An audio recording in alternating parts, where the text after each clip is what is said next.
Alberto. Y pues yo también quisiera agradecerles a ustedes esta oportunidad de compartir este curso de esta técnica que pues yo aprendí durante mi estancia postdoctoral.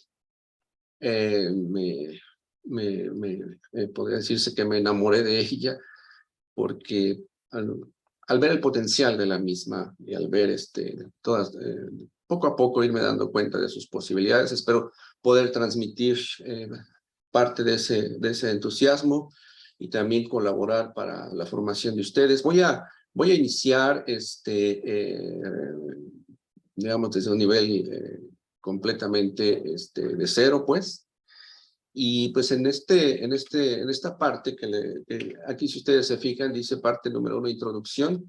He dividido el curso de estas 4 horas en 4 partes.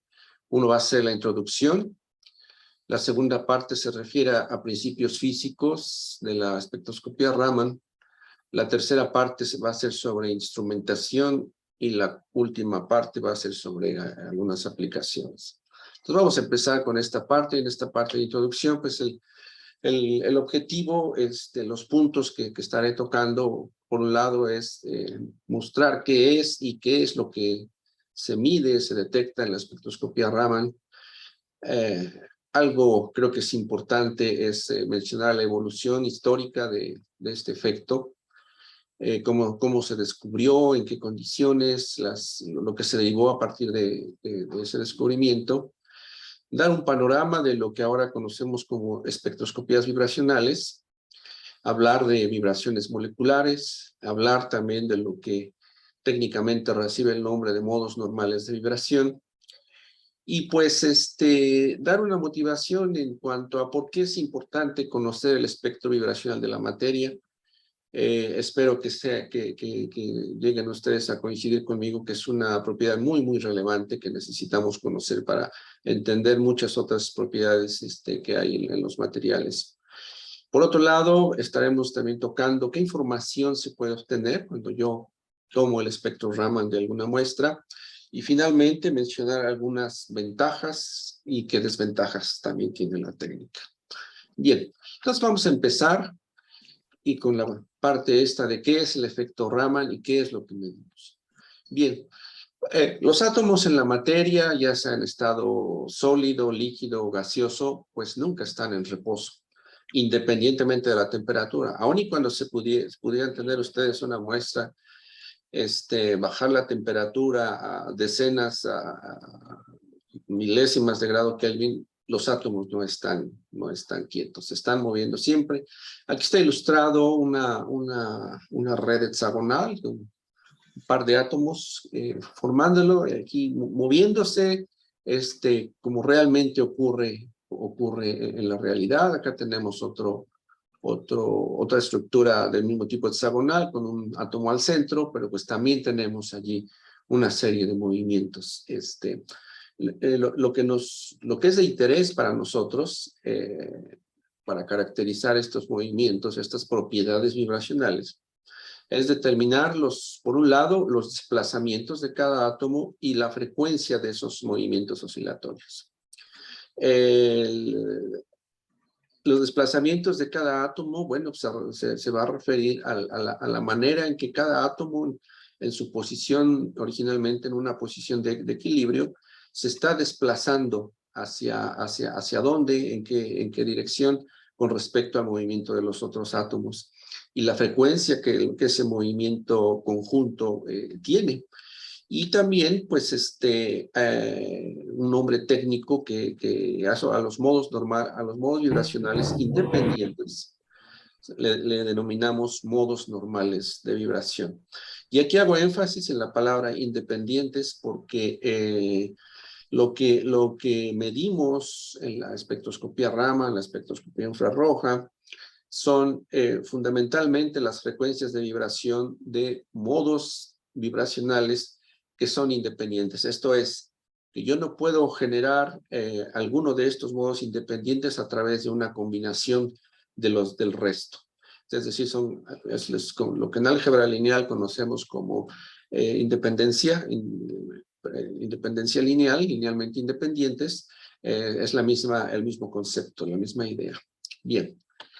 Aquí hay otro ejemplo de los modos normales para una estructura que está muy de moda, que es la perovskita, en este caso el titanato de bario, donde pues los átomos A corresponden a las posiciones de los átomos de bario, los átomos aquí en el centro, los átomos B, corresponden a la ubicación del titanio, y las esferas en el centro de cada cara del cubo corresponden a átomos de oxígeno. En cada caso de estas cuatro figuras está ilustrado el movimiento que hacen, en cada uno de los modos normales de vibración para esta estructura.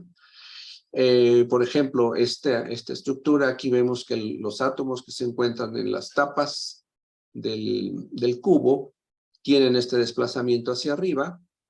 Los que se encuentran al centro de las caras tienen un desplazamiento hacia abajo, al igual que el átomo que está en el centro. Este tipo de movimiento, ese vaivén, arriba hacia abajo de cada uno de los átomos, según se indica, corresponde a un modo normal de vibración. Y así el resto, ¿sí? Aquí lo que estoy mostrando, estos son los 4 modos normales de vibración del titanato de bario. Cuando yo tomo un espectro Raman o un espectro del infrarrojo, dependiendo si son Raman activos o infrarrojo activos, yo estaré midiendo la frecuencia de estos tipos de movimientos. Insisto, en este caso, para el titanato de bario, cualquier otra vibración que pudiera tener esta estructura, por ejemplo, no sé, voy a decir, si yo golpeo de manera arbitraria acá de derecha a izquierda un cristal de titanato de bario, y luego lo golpeo rápidamente por otro lado, y luego lo golpeo rápidamente por arriba o por abajo, voy a generar un movimiento, pues un tanto cuanto aleatorio de la estructura cristalina, pero es cualquier movimiento aleatorio, yo lo voy a poder generar con una combinación de estos modos normales. Si estos modos normales son la base de cualquier movimiento del cristal, y por eso es muy, muy relevante poder determinar la frecuencia de cada uno de ellos, que es lo que yo mido con Raman o con infrarrojo, y a su vez ya requiere un tratamiento, un análisis teórico. Se pueden determinar los desplazamientos de los átomos en cada uno de esos modos normales. Bien, entonces las técnicas experimentales para determinar esos modos normales de vibración y su frecuencia le llamamos en general espectroscopías vibracionales. Y las que más se utilizan hasta la fecha son, por un lado, la espectroscopía Raman, su prima hermana, la espectroscopía infrarroja, una técnica ya más sofisticada que requiere instalaciones de aceleradores, sería la dispersión inelástica de neutrones, y también la espectroscopía de terahertz, que es una versión ampliada, relativamente reciente de la espectroscopía infrarroja. Voy a comentar un poquito más de esto adelante. Bien, también existen otros modos vibracionales que corresponden a las superficies. Es decir, estos modos superficiales están en otra categoría. Hay trabajos teóricos para precisamente determinar los modos superficiales, pero pues son muy, muy difíciles de detectar porque precisamente como se da en las últimas capas de un cristal, son difíciles de detectar. Aquí, por ejemplo, en las esferas verdes que están aquí, se alcanza a notar que su arreglo periódico es diferente al que está abajo de las esferas grises oscuro y grises claro. Y este rearreglo que existe en las superficies, de los cristales, le da otra simetría y otras características a estos modos superficiales. Bien, entonces continuamos. déjenme hablar ahora un poquito de historia. Espero les parezca interesante como a mí me ha parecido. Esta es una fotografía de, normalmente sus nombres no aparecen como tales, sino C.V. Raman, pero este es Chandrasekara Venkata Raman, era el nombre completo. Y aquí en una publicación, que aquí estoy poniendo el dato, el autor puso algunos de los comentarios, por ejemplo, en 1930 de Lord Rutherford acerca del descubrimiento del efecto Raman, y pues miren su comentario, dice: el efecto Raman debe estar categorizado entre los mejores 3 o 4 descubrimientos en física experimental de la última década. El hombre de la talla de Rutherford precisamente se dio cuenta, ¿no?, del potencial de la técnica. Y Albert Einstein, este comentario me parece muy revelador, inclusive del mismo genio, la genialidad de Einstein, porque vean, vamos a ver lo que dice. Dice: Raman fue el primero en reconocer y demostrar que la energía de un fotón puede sufrir una transformación parcial dentro de la materia. Dice: todavía recuerdo vívidamente la fuerte impresión, la profunda impresión que hizo este descubrimiento en todos nosotros. Yo mencionaba del genio de Einstein, porque la forma en que describe el efecto Raman lo ve como una transformación parcial de la energía de un fotón, que bueno, pues sí, realmente es una descripción de lo que pasa, pero dicho de una manera muy elegante, de una manera de que un físico de primera línea pudo ver lo que estaba ocurriendo en el efecto Raman. Bien, digamos, el nacimiento de la espectroscopía Raman ha sido objeto de diversos homenajes. Aquí estoy poniendo la carátula de un artículo que se publicó en el 2008, precisamente en el 80 aniversario del descubrimiento del efecto Raman, recordando que se descubrió en 1928. Entonces aquí está una fotografía de Raman, ya no tan joven como cuando hizo su descubrimiento. Y aquí aquí les muestro el artículo que se publicó en Nature, como dice aquí arriba, el 31 de marzo de 1928. Este es todo el artículo. Como ven, no es un artículo muy grande, no tiene figuras. Pero sin embargo hay algunas cosas que son muy interesantes, no lo vamos a leer todo, obviamente. La primera es que dice que él detectó la dispersión de la luz, que se dio cuenta de que por un lado había una emisión, una señal con la misma longitud de onda que la hace incidente, pero dice acompañada por una radiación de dispersión modificada de frecuencia degradada, es decir, de menor frecuencia. Se dio cuenta de que había una señal débil, que es una de las características del efecto Raman, es una señal débil comparado con la intensidad de la luz que excita a la muestra. Y este nuevo tipo de luz dispersada que nosotros descubrimos requiere de iluminación potente para ser observado. En nuestros experimentos, un haz de luz del sol se hizo converger sucesivamente por un telescopio. Entonces, en 1928 no existían láseres, existían algunas fuentes de luz que pues no tenían seguramente la intensidad que necesitaba. Entonces, pues en esas condiciones seguramente pensó, bueno, una fuente de luz potente que podamos tener a la mano, pues el sol. Y lo hicieron, usaron pues, lentes para hacerlo converger. Por otro lado, llama la atención también que él midió el efecto en 60 líquidos comunes diferentes y cada uno de ellos mostró el efecto en mayor o menor grado.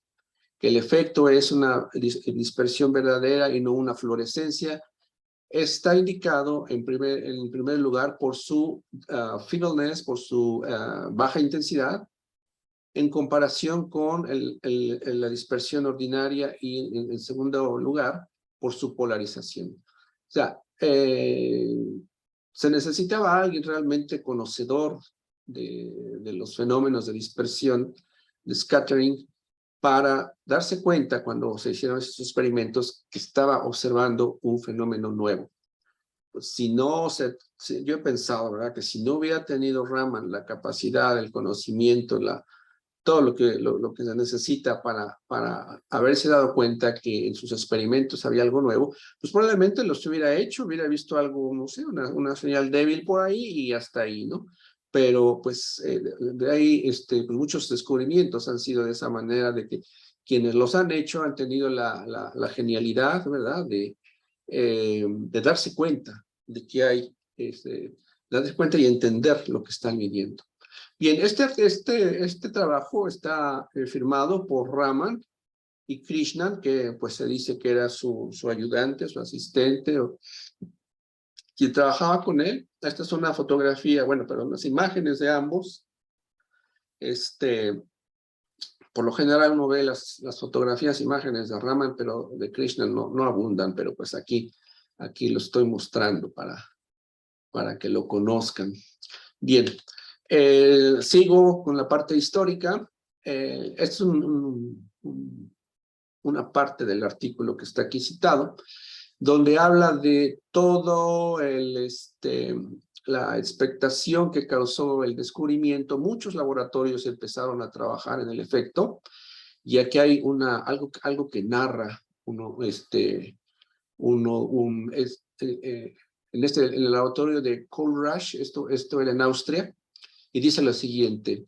Dice: desde entonces la Raman lamp, la lámpara o la luz Raman, la luz de Raman iluminó día y noche.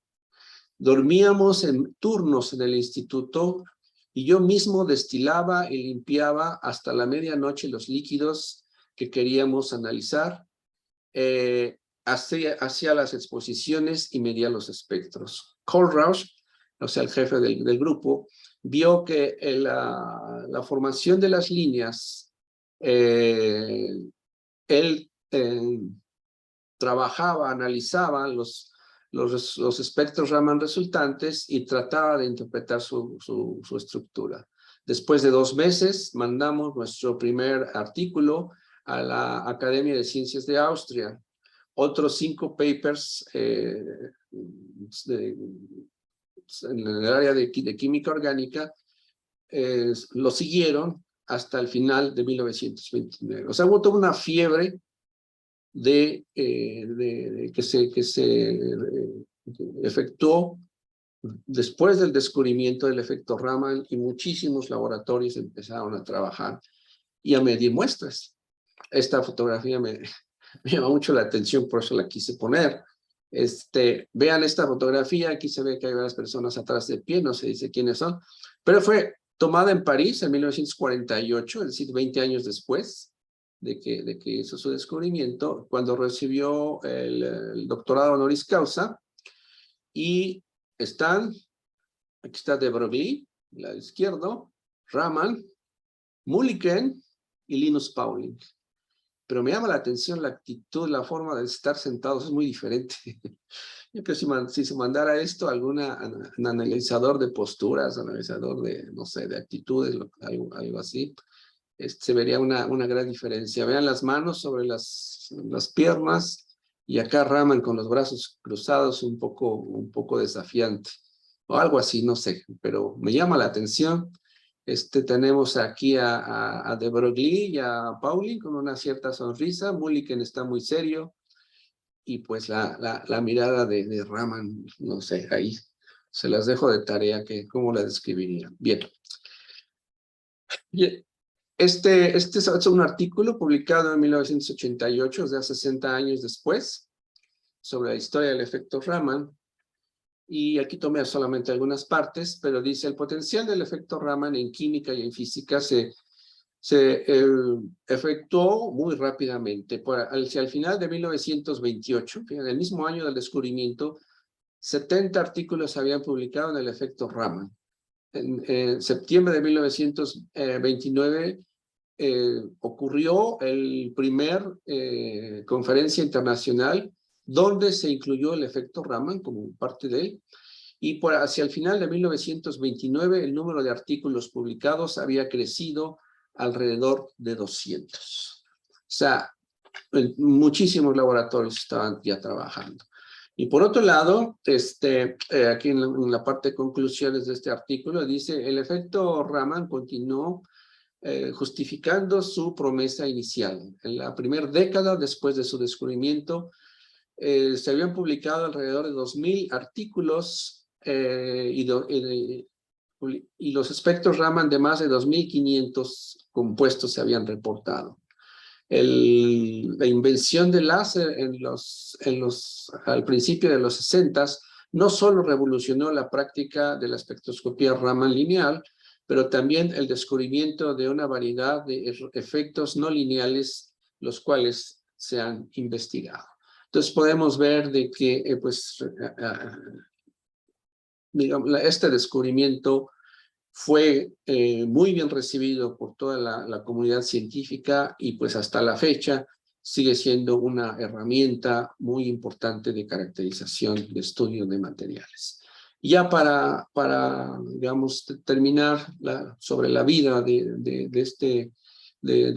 C.B. Raman, aquí se dice que recibió el título de caballero en 1929, el premio Nobel de Física en 1930, y tuvo otros numerosos honores, dos particularmente interesantes. En 1935, el Marajá de este lugar le dio el título, que está muy fácil, de que seguramente están familiarizados todos ustedes, el cual literalmente traducido quiere decir la joya de la corte del rey.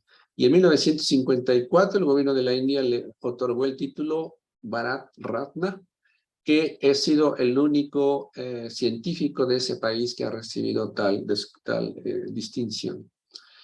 En 1933 se fue de Calcuta, que era el lugar donde él vivía, para convertirse en director del Instituto de Ciencia de la India en Bangalore.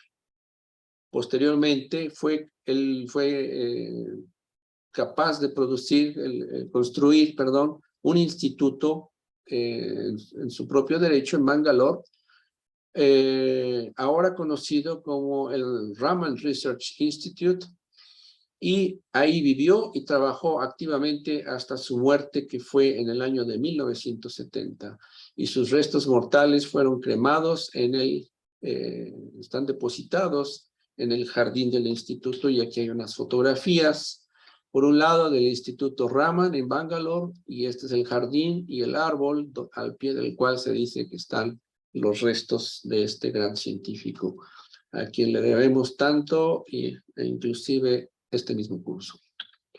Bien, vamos a dejar ya un poco la historia, que no deja de ser algo interesante, y vamos a preguntarnos, ok, ya sabemos que hemos visto que los átomos en la materia se están moviendo, pues vamos a pensar un poquito cómo se podría hacer la detección de los mismos. Aquí en esta figura, olvídense que lo que dice Raman Active, infrarrojo Raman Active, aquí nada más quisiera mostrar que, por ejemplo, en una molécula de CO2, pues tenemos unos núcleos, ¿verdad? Al centro de los átomos, y tenemos unas nubes electrónicas que precisamente son las que dan los enlaces químicos, ¿sí? Como yo tengo precisamente esos núcleos rodeados por nubes electrónicas, esas nubes electrónicas pues tienen una carga, ¿no? Una carga eléctrica. Entonces, precisamente como tienen una carga eléctrica, pues son susceptibles de interactuar con un campo eléctrico. Un campo eléctrico, que pues uno de los campos eléctricos que podemos nosotros utilizar es precisamente el de la radiación electromagnética para excitar, para transmitir energía, y que las moléculas, los átomos en una molécula o en un cristal, pues puedan tener esos movimientos vibracionales. Aquí muestro, bueno, algunos información sobre la luz cuando es usada como una sonda en la estructura molecular. Por un lado sabemos que la luz la absorbe la materia, pasa a un nivel excitado en la molécula, si estamos hablando de una molécula, permanece un tiempo pequeño en estado de excitación, se desexcita y puede emitir luz. En el caso de las fuentes de excitación, pues tenemos varios regímenes, ¿verdad? El rango de luz visible ultravioleta. Cuando utilizamos esta luz, lo que hacemos es excitar electrones de valencia a niveles superiores, ¿verdad? A niveles superiores, y pues aquí hacemos expresamente nuestros experimentos de absorción, transmisión en la región ultravioleta visible. Si utilizamos luz en el rango infrarrojo, precisamente el rango de infrarrojo es el que corresponde a las vibraciones atómicas, que sería una descripción de lo que ocurre aquí en el centro, ¿sí? Yo agregué aquí Raman, pero pues esta figura corresponde, tratan de darle el énfasis a la absorción en el infrarrojo, porque precisamente este es el rango de energía, precisamente una longitud de onda entre 1 y 100 micras, para la luz que puede excitar estos movimientos vibracionales. Y por otro lado, si uso radiación electromagnética en el rango de las microondas, cercano al infrarrojo, yo excito rotaciones moleculares, son de menor energía, de menor frecuencia, y por lo tanto, pues necesito una fuente de igual, de menor energía, menor frecuencia. Vean que siempre necesitamos tener una correspondencia entre la energía de mi fuente que yo utilizo y el fenómeno que quiero yo medir, que quiero yo observar. UV visible para este tipo de transiciones, luces del infrarrojo para los movimientos vibracionales, y el rango de microondas para el movimientos rotacionales. Bien.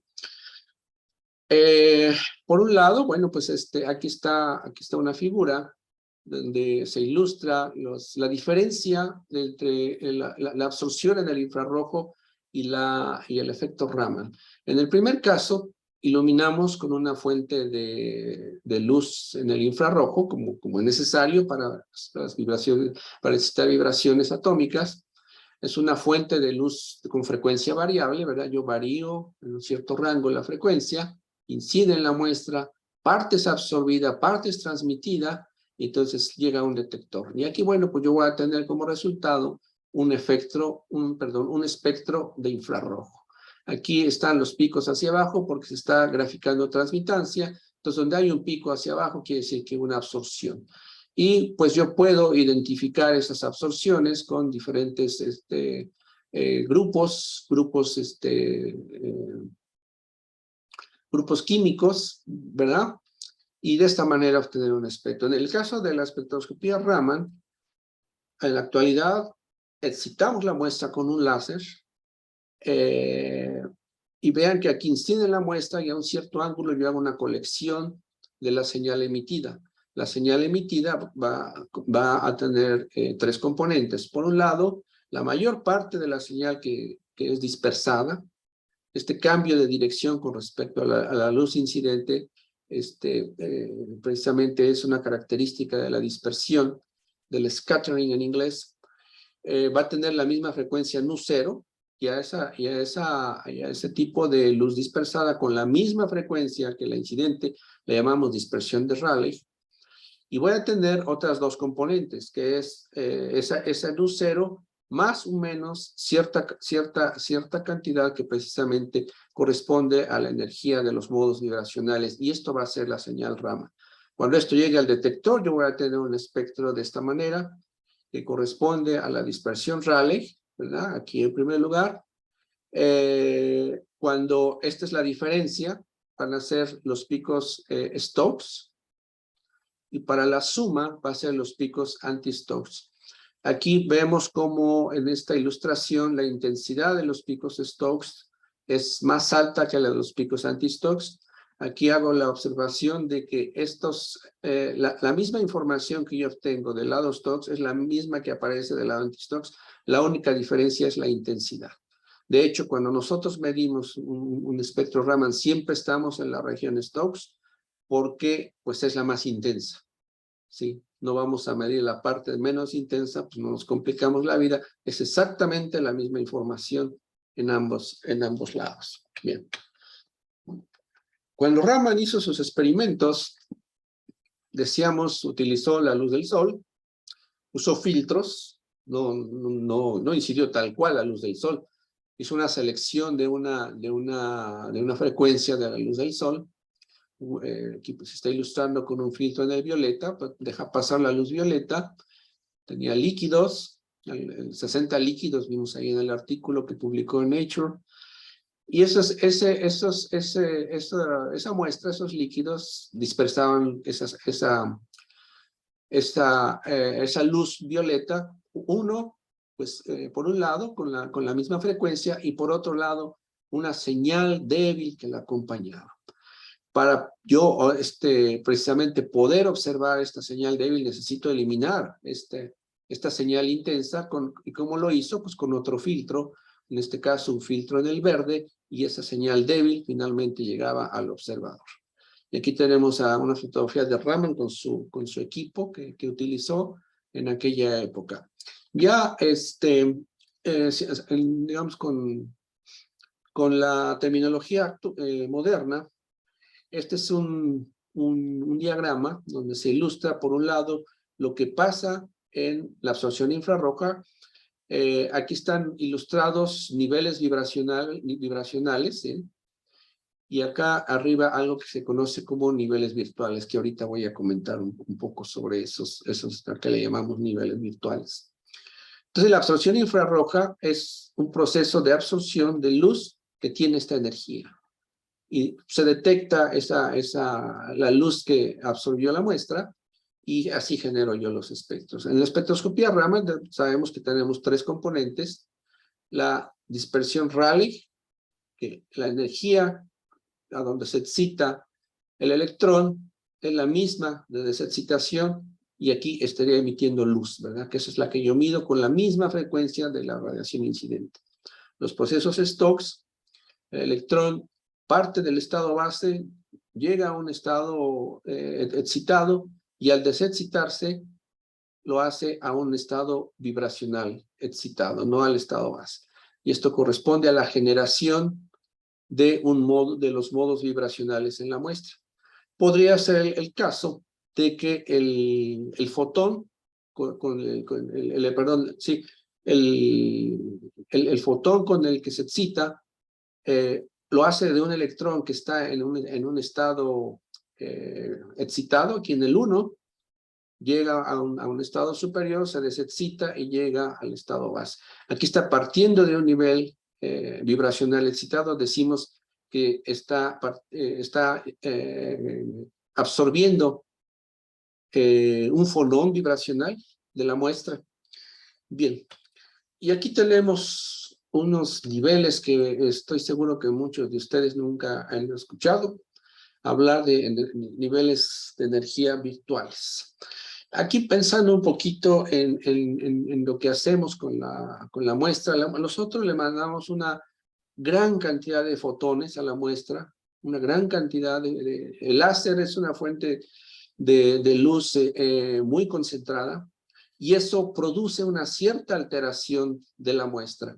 Esa alteración de la muestra produce cambios, produce vibraciones, y precisamente esa modificación que ocurre de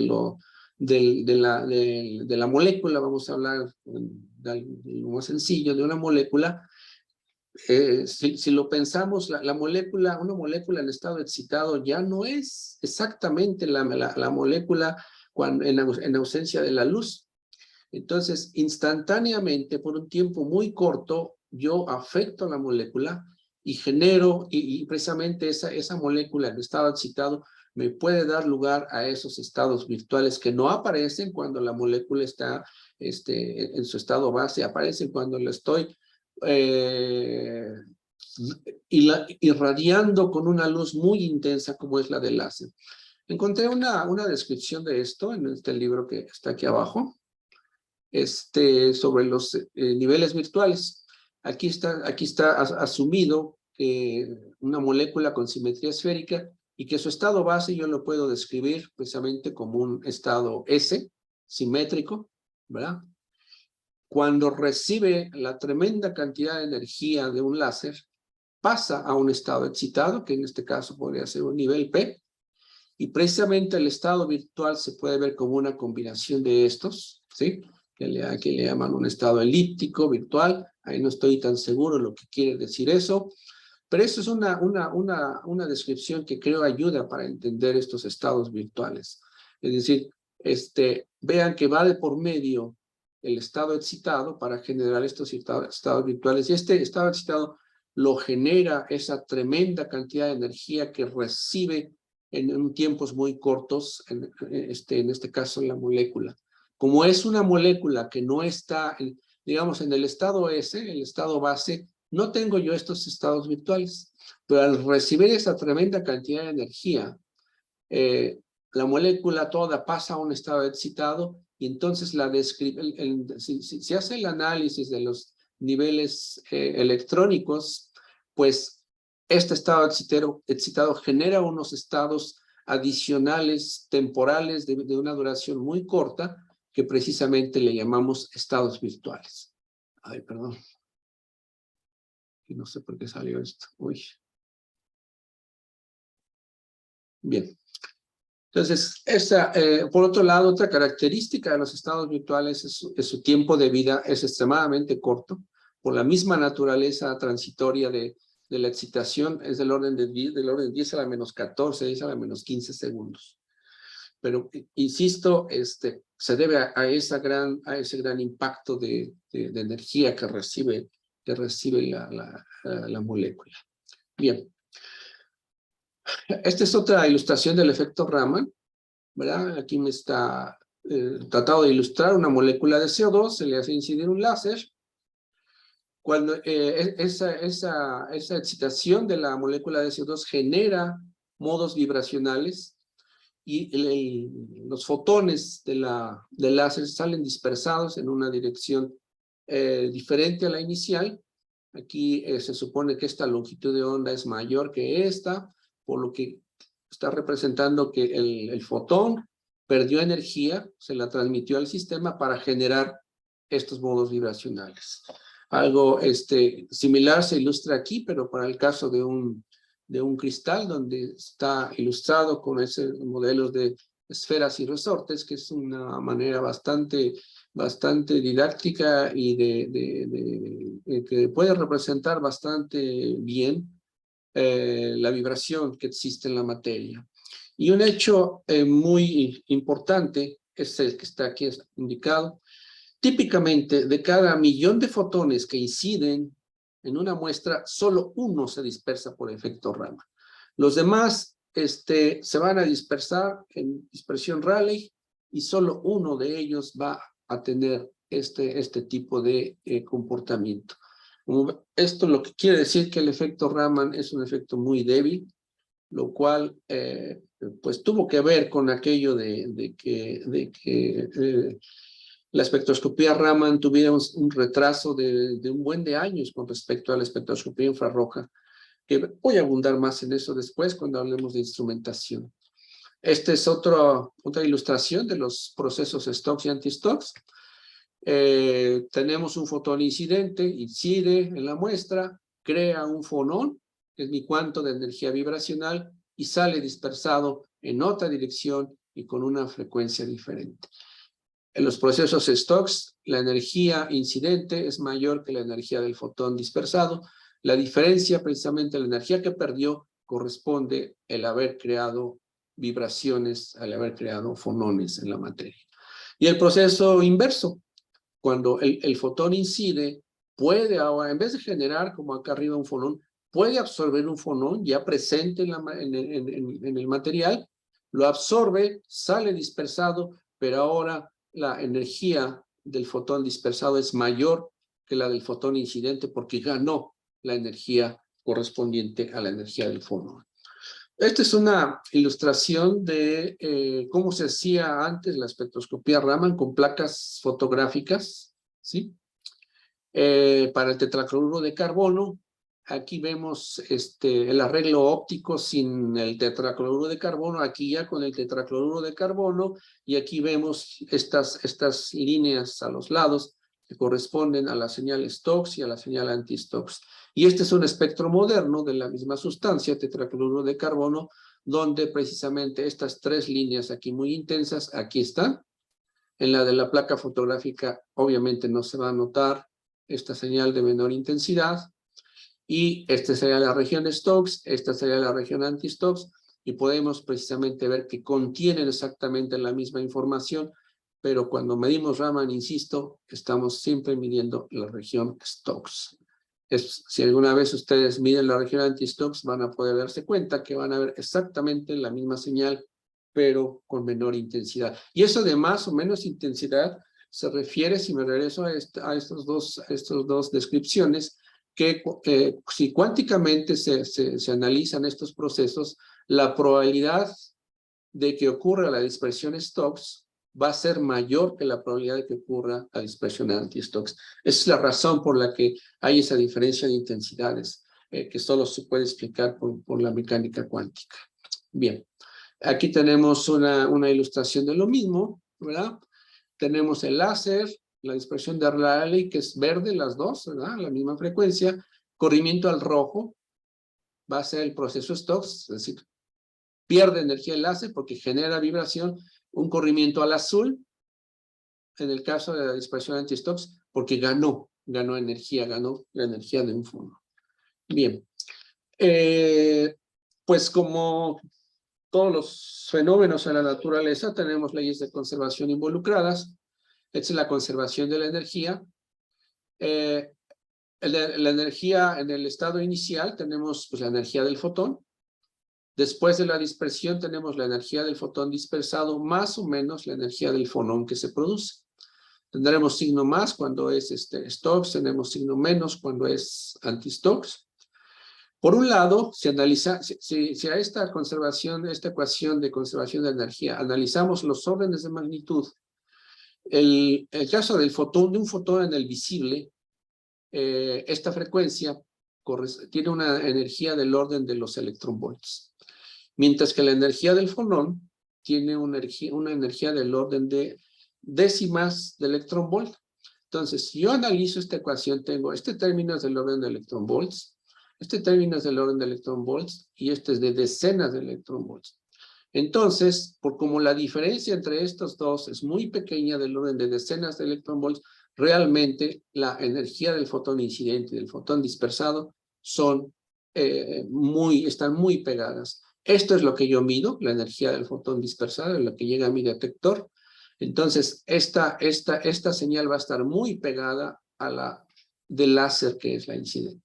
Y esto tiene consecuencias importantes en cuanto a la regla experimental que yo comentaré en su momento. Por otro lado, la conservación de momento igual, es el mismo análisis, el momento del fotón incidente, el momento del fotón dispersado y más o menos el vector de onda el que corresponde al fonón. Igualmente vamos a ver órdenes de magnitud. Para un fotón en el visible, si yo calculo las K como 2pi sobre lambda, donde lambda está en el visible, eso me va a dar una magnitud del orden de 10 a la 5 en unidades de centímetro a la menos 1.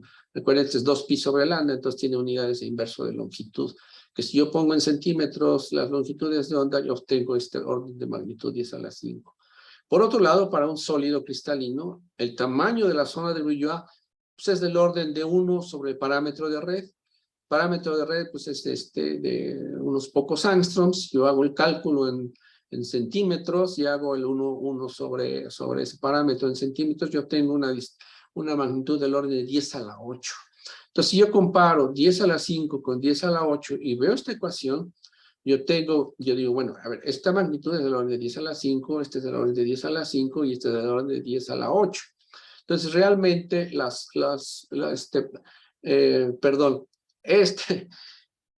Para que esto sea posible, no lo dije bien, voy otra vez, este es el orden de 10 a la 5, este es el orden de 10 a la 5. ¿Qué Qs pueden participar para que esta ecuación se respete? Pues únicamente Qs también del orden de 10 a la 5, para que tengamos todo esto sea compatible.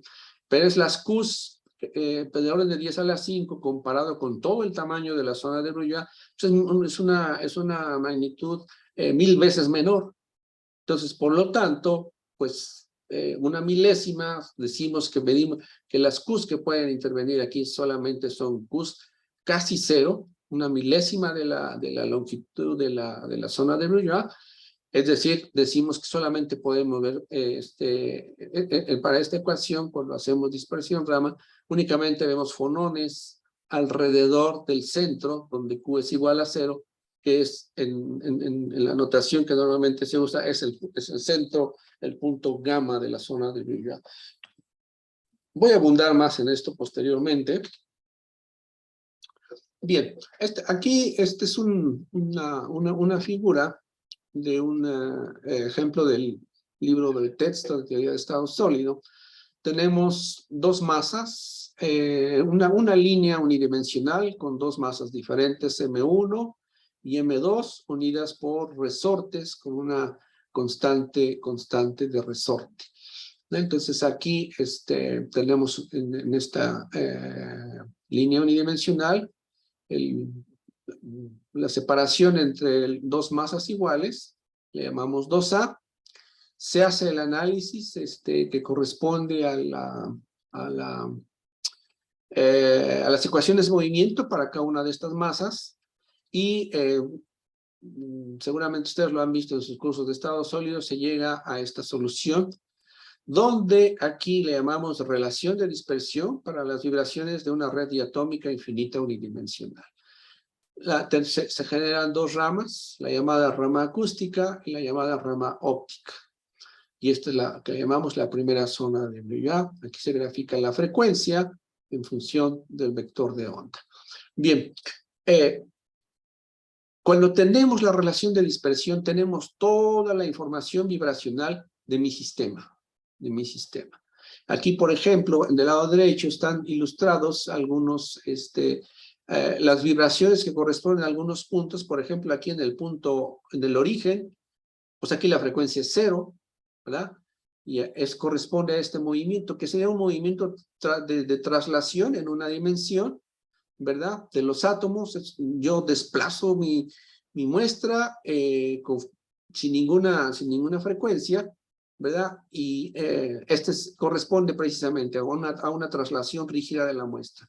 Si me voy al punto Q, el movimiento de los átomos sería de esta manera. Los átomos pesados se mueven en una dirección y los átomos ligeros fuera de fase, en la dirección opuesta, ¿sí? Como precisamente aquí K, que vale 0 también, aquí para el punto Q, 2pi sobre lambda va a ser igual a 0 únicamente si lambda tiende a infinito. Por eso está aquí, aquí dice lambda igual a infinito. En la práctica, cuando nosotros medimos espectroscopía Raman o infrarroja, en las redes de conservación vimos que solo podemos ver fonones alrededor del Q igual a 0.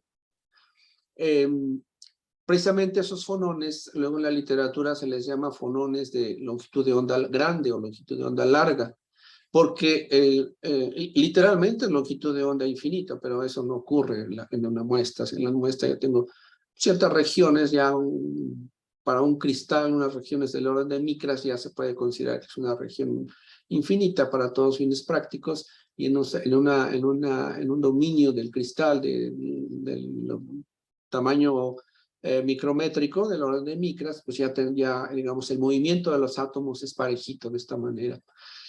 El punto R y el punto P corresponden al mismo valor de K, ¿sí? Es decir, tienen la misma longitud de onda, pero diferente frecuencia. Entonces aquí si veo R y P, esta es la longitud de onda para el punto R, esta es la longitud de onda para P. Vemos que son iguales, como debe de ser, pero los movimientos son diferentes. En el caso de R, que es la frecuencia mayor, los átomos pesados no se mueven, están aquí quietos, mientras que los átomos ligeros se mueven hacia arriba y hacia abajo, y si yo veo los átomos ligeros vecinos, están fuera de fase.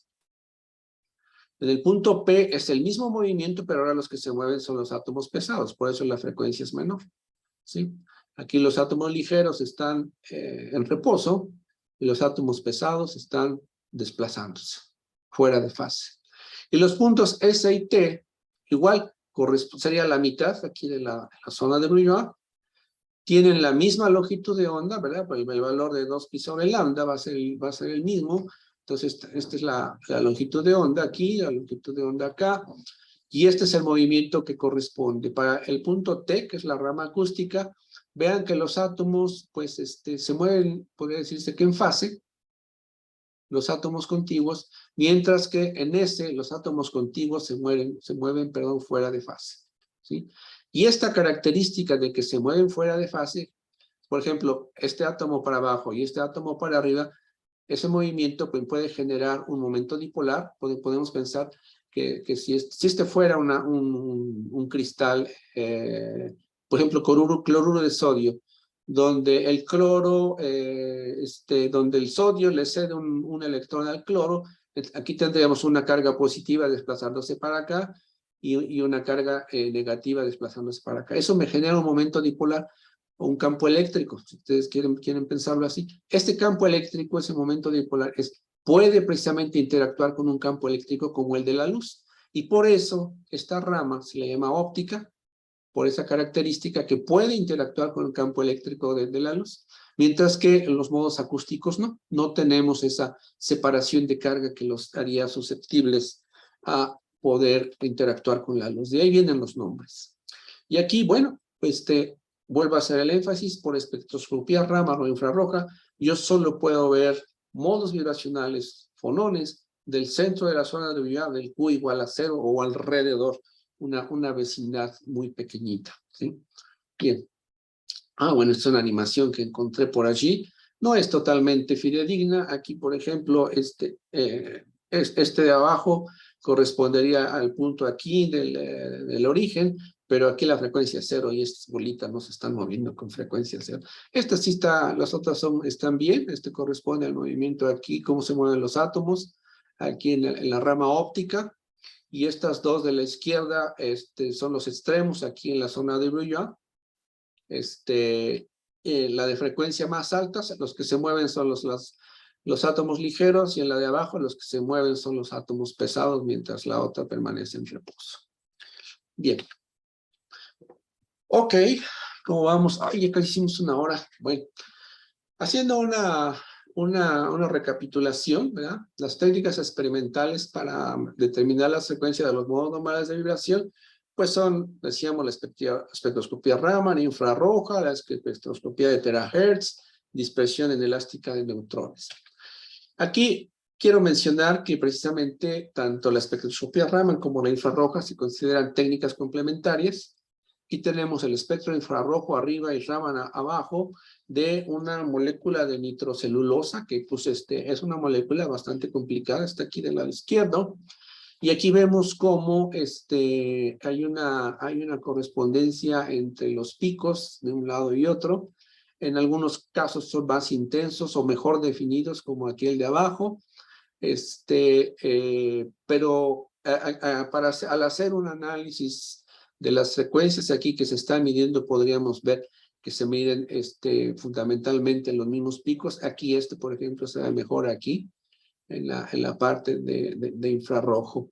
En fin, es cuando queremos caracterizar por completo una molécula, medimos la parte Raman, la parte infrarroja, y con ahí tendremos pues, prácticamente casi, si no hay modos, hay modos vibracionales que no son ni Raman activos ni infrarrojo activos. De eso voy a hablar un poquito después. Pero todos los que sean activos en Raman o infrarrojo, pues yo puedo usar ambas técnicas. Aquí hay otro ejemplo. Este es el ácido benzoico. La molécula es una molécula más sencilla, pero vean, el espectro está bastante complicado. Aquí vemos una muy buena definición en la región de los OHs, que corresponden a estas vibraciones aquí. Aquí está más amplio. Yo me pregunto por qué. Bueno, ahí habría que ver la muestra. Pero aquí lo que quiero mostrar es la complementariedad de estas técnicas. Aquí, por ejemplo, estos picos de acá que se ven en Raman no se alcanzaron a medir en infrarrojo. En fin, podemos usar ambas técnicas para caracterizar por completo una muestra. Bien, y esta es una ilustración de datos experimentales. Este es el óxido de zinc.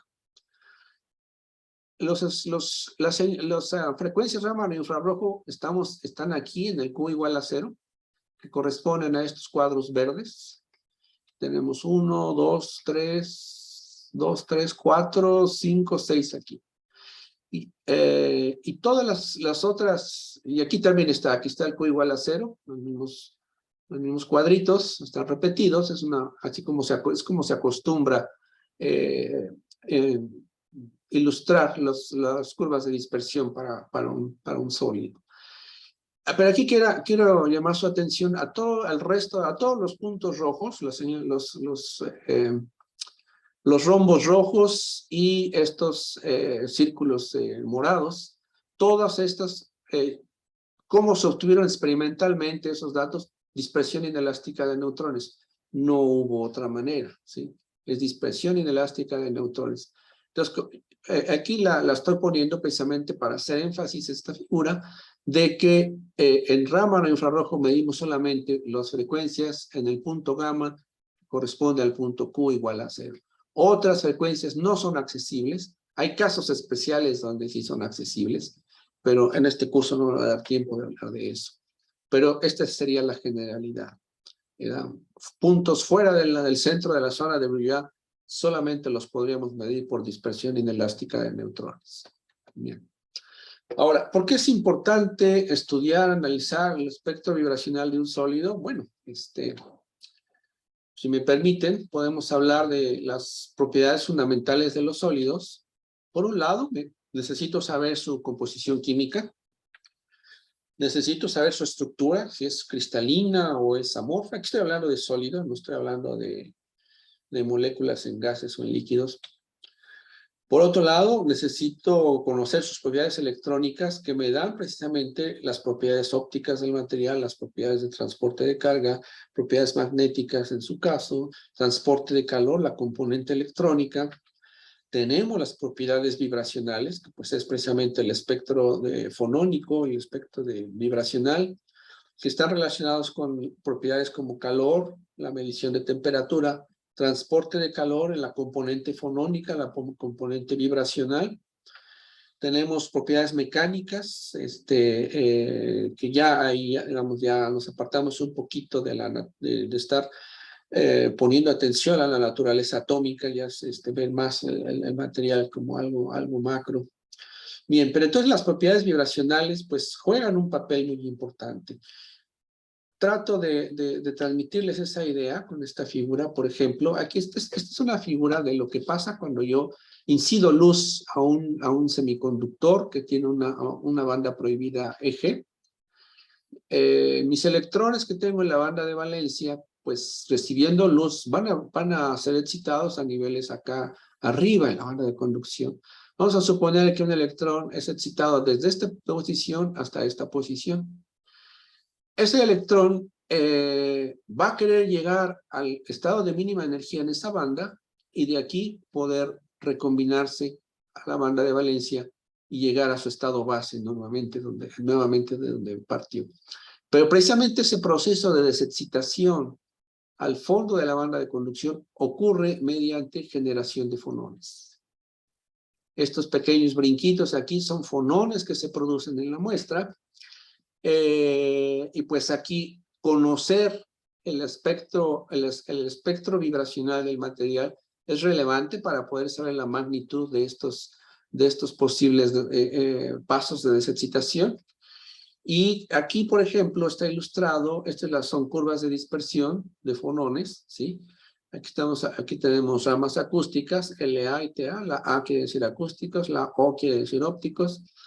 Y aquí está ilustrado lo que ocurre con fonones de tipo longitudinal ellos pueden decaer en fonones acústicos de menor energía, en pequeños brinquitos también. En pequeños brinquitos. Recuerden que la energía de un fonón es muy pequeña. Por eso aquí tenemos brinquitos chiquitos, por decirlo así, valga la expresión, y lo mismo acá, abajo. Bien, eso que acabo yo de ilustrar, está aquí en este diagrama de bloques, en este diagrama de flujo. Tenemos la energía del fotón que incide, ¿sí? Yo puedo generar pares electrón hueco separados por una banda prohibida. Cuando llega la banda prohibida, pues yo puedo tener recombinación no radiativa, quiere decir una desexcitación generando fonones de manera no radiativa, quiere decir que no emite luz. Y yo puedo tener una desexcitación de tipo radiativo mediante la emisión de luz, precisamente la energía de emisión de fotones. Por otro lado, si la energía del fotón es grande, ¿sí? Es superior al de la banda prohibida, ¿sí? Tenemos electrones, un gas de electrones con una energía, se dice que se llama la conversión a esa energía, ¿cuánta temperatura? Corresponde, pues es una temperatura mucho mayor que la temperatura de la red, ¿sí? La temperatura de la red sería la temperatura del material. Hay un proceso de desexcitación generando fonones ópticos, los cuales a su vez se desexcitan, bueno, pierden energía o pueden decaer, más bien sería la palabra correcta, generando fonones acústicos, ¿sí? Esto es un diagrama de bloques de esta figura que está aquí arriba, es el mismo tipo de idea. Bien, esta es una diapositiva de un artículo de celdas solares, donde pues aquí hay diferentes tecnologías de celdas solares, la celda solar de unión sencilla, las de tándem, que son varias celdas una encima de otra, con fenómeno de conversion. Mira, aquí está este tipo de celdas. Va a ser la prueba de la alarma, no se espanten. Este tipo de celdas de portadores calientes que se llaman, y estas son las eficiencias teóricas. Veamos que el caso de las celdas que más se trabajan, que más se utilizan, la energía, perdón, la eficiencia teórica límite superior anda del orden de un 33%. En el caso de estas celdas, andaría del orden de un 67%. Y aquí los fonones tienen un papel muy importante. Nuevamente, ustedes ya, este diagrama ya lo expliqué, pero precisamente es la misma idea. Y se llaman hot carrier, electrones calientes, porque precisamente un electrón que es excitado de aquí hasta acá, esta temperatura que corresponde a este nivel de energía es una temperatura alta con respecto a la temperatura del material. Por eso se le llama electrones calientes a esos electrones que son excitados, que llegan a un nivel de energía relativamente alto. Y bueno, este tipo de celdas pues son importantes, y ahí conocer las propiedades vibracionales es algo muy importante. Este es un tópico apasionante, la superconductividad. Aquí estoy ilustrando, bueno, es una figura de internet, los famosos pares de Cooper de los superconductores. En el caso de los superconductores tradicionales, esa es el fenómeno de conductividad fue descrito teóricamente por precisamente la interacción electrón-fonón, ¿verdad? Donde se decía que los fonones producían el mecanismo de apareamiento entre dos electrones para formar los pares de Cooper. Aquí el entender, el conocer el espectro vibracional de la materia es algo fundamental para este tipo de superconductores. Y en esta diapositiva es igual para superconductividad, más que está animada. Aquí la quise poner también, no para ser repetitivo, sino para enfatizar el hecho de que cuando tenemos un electrón moviéndose en una red cristalina, hay una interacción con la red, con su vibración, ¿sí? Porque recuerden que estos átomos están vibrando. Entonces, si pasa por ahí cerca un electrón, hay una interacción. Y muchas veces estos átomos tienen cierto grado de ionicidad, Entonces, un cierto grado de ionicidad en los átomos y la carga del electrón, hay una interacción coulombiana para empezar, y hay otro tipo de interacciones entre un electrón y la red a través del llamado, por ejemplo, potencial de deformación, pero eso no me da tiempo de hablar en este curso. Bien, ahora, ¿qué información puedo obtener yo de la espectroscopía Raman? Es una diapositiva de un curso de esta compañía, Renishaw, pero me pareció muy adecuado acerca de la información que se puede obtener en un espectro Raman. Por un lado, mido el espectro, veo las frecuencias Raman, y pues yo puedo hacer una identificación del material. Ligarlo directamente con la composición química. Si yo conozco la frecuencia de vibración y puedo consultar los posibles valores, ver la composición y decir, bueno, puede ser un disulfuro de molibdeno o un óxido de molibdeno, ¿sí? Con propósitos de identificación y de composición del material. Por otro lado, si mi material está bajo un cierto nivel de esfuerzos, ¿cómo se refleja eso? Si hay niveles de esfuerzos, lo que yo hago es acercar los átomos o alejarlos. Acercarlos si estoy comprimiendo, alejarlos si estoy aplicando una tensión. Entonces, ¿eso cómo se va a reflejar en los espectros Raman? Se va a ver un corrimiento de la posición del pico cuando hay un esfuerzo. Aquí, por ejemplo, dice, hay un corrimiento de 10 centímetros a la -1 por cada porcentaje de esfuerzo en el silicio. Entonces, yo puedo, inclusive midiendo los espectros Raman, yo puedo decir cuánto nivel de esfuerzo hay en el material. Mediante espectros de polarización, es decir, polarizando la luz y analizando la polarización de la luz dispersada, yo puedo tener información sobre la orientación del cristal y qué simetría tiene, ¿sí? Ahorita en el curso no vamos a poder ver espectros polarizados, pero es una de las aplicaciones importantes. Por otro lado, el ancho del pico Raman me da información de la calidad del cristal. Pasa exactamente lo que en rayos X. En rayos X sí hay una pérdida de cristalinidad, el pico de difracción se ensancha. Si es un amorfo, pues es muy ancho. Y lo mismo pasaría, yo estaría observando el mismo efecto en los espectros Raman. O sea, yo puedo ver calidad cristalina. Y analizando la intensidad, si yo hago una calibración apropiada, yo puedo detectar la cantidad de material, o puedo ver espesores en un recubrimiento transparente. Esta es parte del tipo de información que puedo yo obtener de un espectro Raman. Y aquí pues, pongo una ilustración. Esta diapositiva me gusta mucho, porque aquí medimos carbono. Todos estos 3 espectros son de carbono en diferente forma alotrópica. Arriba medimos literalmente la punta de un lápiz, ¿sí? Que podríamos decir que es grafito de mala calidad, en el sentido que es parcialmente amorfo, ¿sí? Su cristalinidad es muy baja. Yo tengo, como les decía, picos anchos, y este es su espectro. Si ahora mido que le llamé grafito plus, esta es una muestra de grafito pirolítico. Es un grafito que se hace a altas temperaturas y es de muy buena calidad. Esta sería la estructura cristalina, son capas, ¿verdad? Si nos fijamos, el de arriba y el de abajo son grafitos los dos, y la diferencia es el desorden.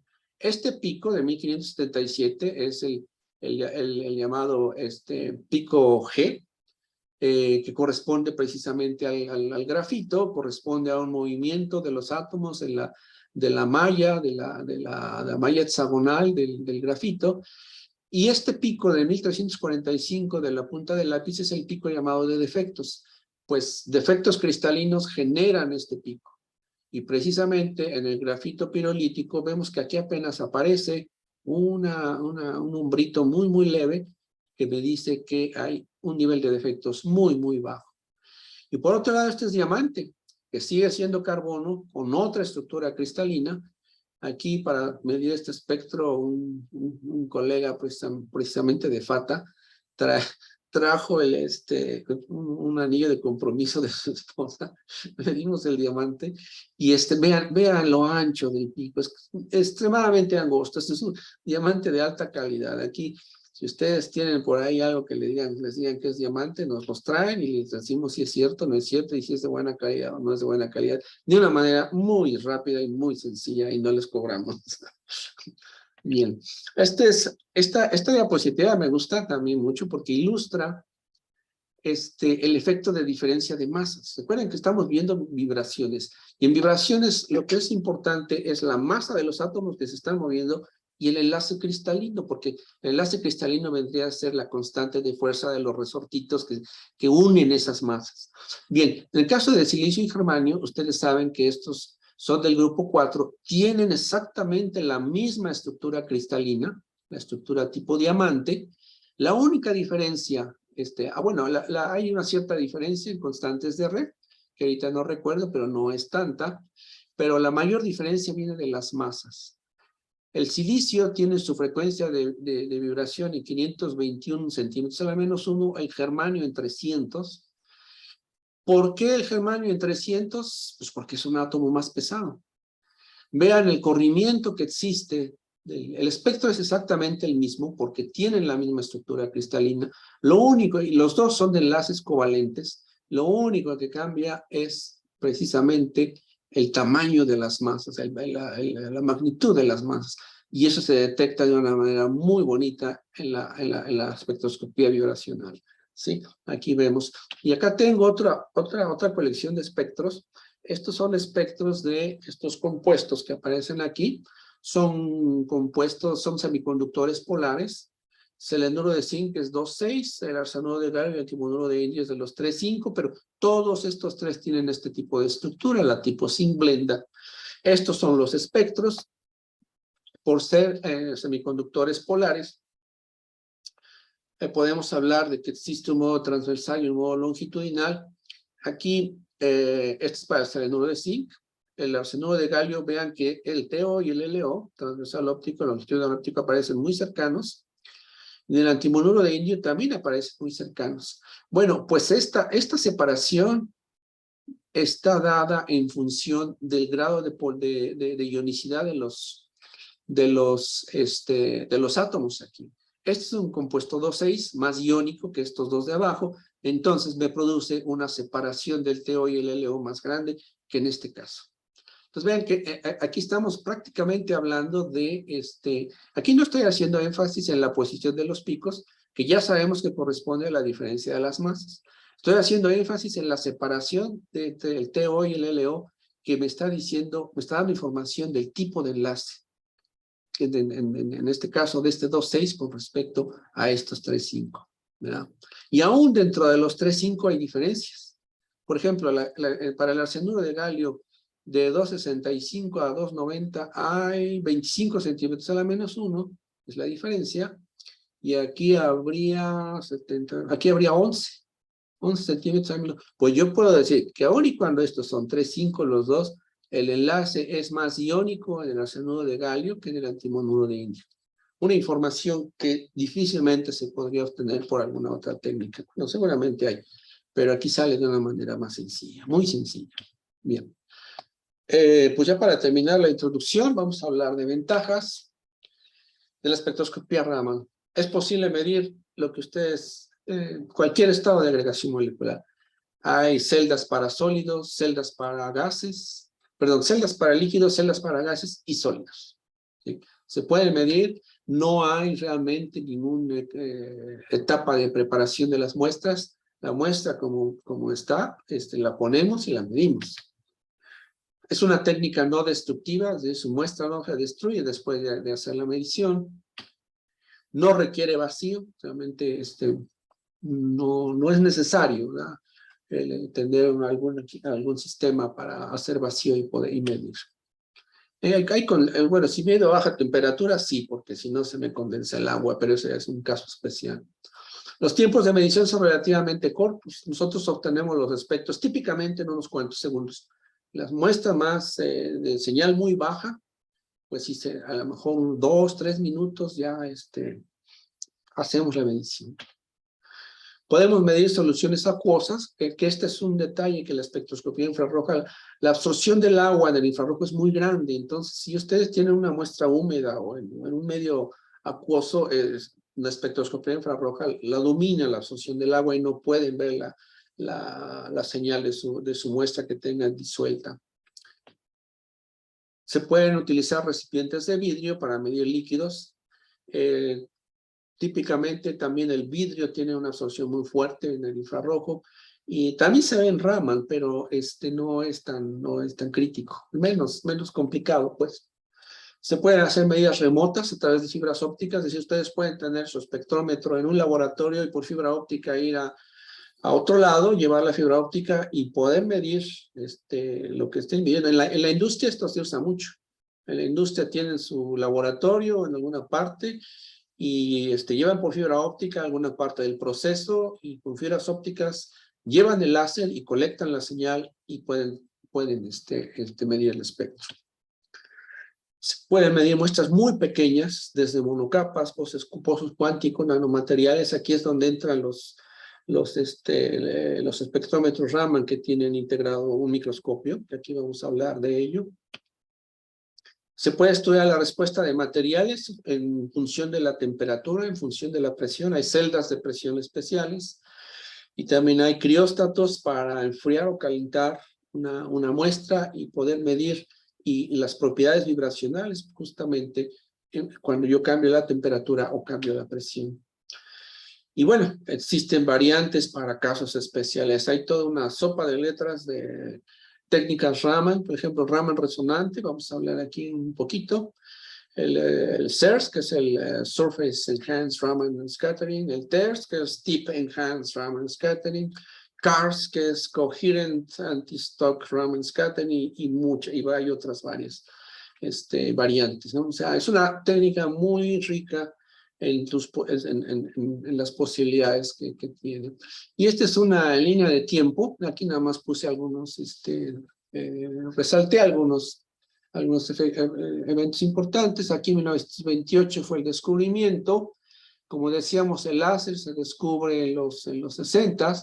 Vean que el primer espectrómetro Raman fue en el 53. Un detector que también cambió la fisonomía de la espectroscopía Raman fue los SDs que usamos hasta la fecha. Esto lo vamos a ver en la parte de instrumentación. Esto fue por ahí de los 80s, ¿sí? Y bueno, aquí ya hablan de otras técnicas como cuando se midió SERS, de una sola molécula. Y aquí hablan ya de otros desarrollos, sobre todo para muestras biológicas. Bien, y bueno, pues no todo es miel sobre hojuelas, ¿verdad? También hay algunas ventajas, muy pocas, porque Raman es una técnica excelente. Si no lo digo yo, pues ¿quién, verdad? Bien, no es posible medir metales o aleaciones metálicas. ¿Por qué? Porque si ustedes inciden un láser sobre un metal, prácticamente casi toda la señal es reflejada. Los metales tienen una gran densidad de portadores libres, funcionan como un espejo, entonces el láser penetra muy poco y es muy difícil medir un metal o una aleación metálica por esta situación. Como les decía, la expresión Raman es un efecto débil, lo que dificulta medir bajas concentraciones de una sustancia, pero sin embargo hay soluciones, Raman resonantes, TERS, como les puse ahorita en la línea de tiempo, se puede medir el espectro Raman de una molécula. Entonces, claro, requiere toda una infraestructura para poder hacer, pero es posible. Y por otro lado, en muestras fluorescentes, la señal Raman no es detectable si coincide con precisamente la emisión de luz. La emisión de luz es órdenes de magnitud más intensa que la señal Raman. Sin embargo, posibles soluciones existen. Si yo cambio la energía de excitación, me alejo de la emisión luminiscente y yo puedo hacer medidas Raman. Bien, y pues esta sería la parte final de la introducción. Son las 5:25. Si tomamos unos minutos para preguntas, para que también haya un poco Así estoy mandando mucha información, así que sería bueno si de esta parte que mencioné hay alguna pregunta, no sé.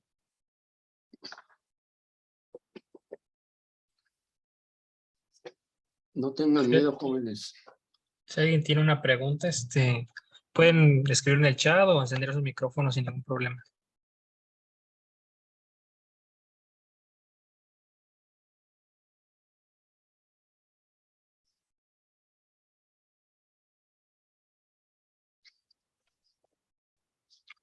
¿No? Pues creo que no. Les digo una duda, doctor, Sí. bueno, pero más allá del tema es sobre, para hacer un análisis de muestras allá se tiene que dar como servicio externos No, no, no, no. o No, es no, simplemente Miguel. como por convenio o por... No, no, no, no. Aquí en el laboratorio tenemos la política de que a estudiantes de aquí de Sinvestado y estudiantes de cualquier institución, una más, me escriben un correo y, bueno, los de aquí no tienen que escribirme correo, van al laboratorio y ya. Pero de otra institución me escriben un correo y fijamos una fecha y una hora y vienen entonces muestras y se mide y sin ningún costo. No, no, no. Cuando se cobra y ya no pasa, ya digamos, ya no es directo conmigo, es aquí hay una oficina que cuando es una empresa, una industria, se dirigen aquí a la coordinación técnica y ellos hacen coordinan la medición y hacen un cobro, que yo no sé, realmente no tengo idea cuánto, pero las muestras de ustedes, de la academia, ¿no? Pues, colaboraciones con colegas, no, es completamente, el sistema está ahí para ser usado no, nos ponemos de acuerdo y ya. Ok, quizá en algún momento lo voy a molestar un ratito para unas muestras. Entonces, Claro, claro, claro que sí. Bien, entonces vamos a arrancarnos con lo que sigue. So.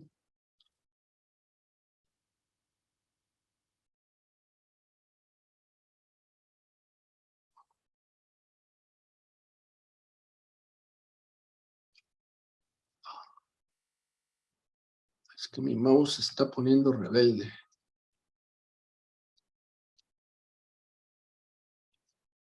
¿Ya se ve? sí, ya lo vemos. Okay.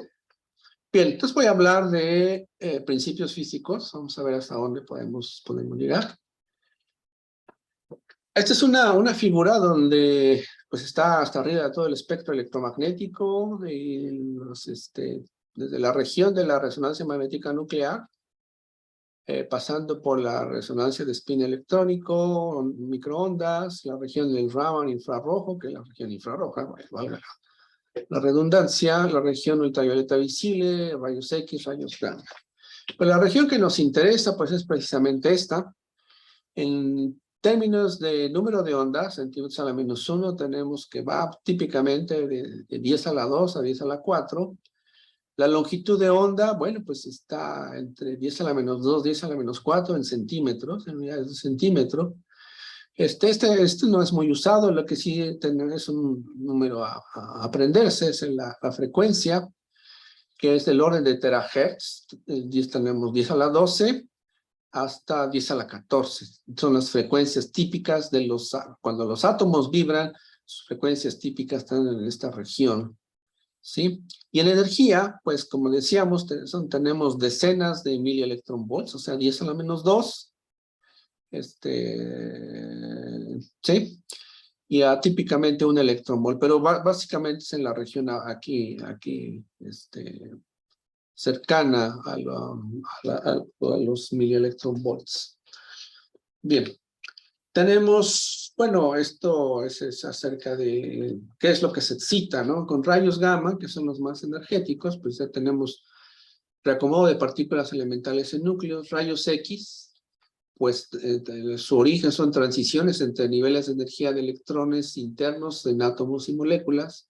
El ultravioleta visible, pues sabemos que es transición entre niveles de energía de electrones de valencia de átomos y moléculas. Raman infrarrojo, que es nuestro negocio, pues es transiciones entre niveles vibracionales. Las microondas se usan para excitar transiciones entre niveles rotacionales.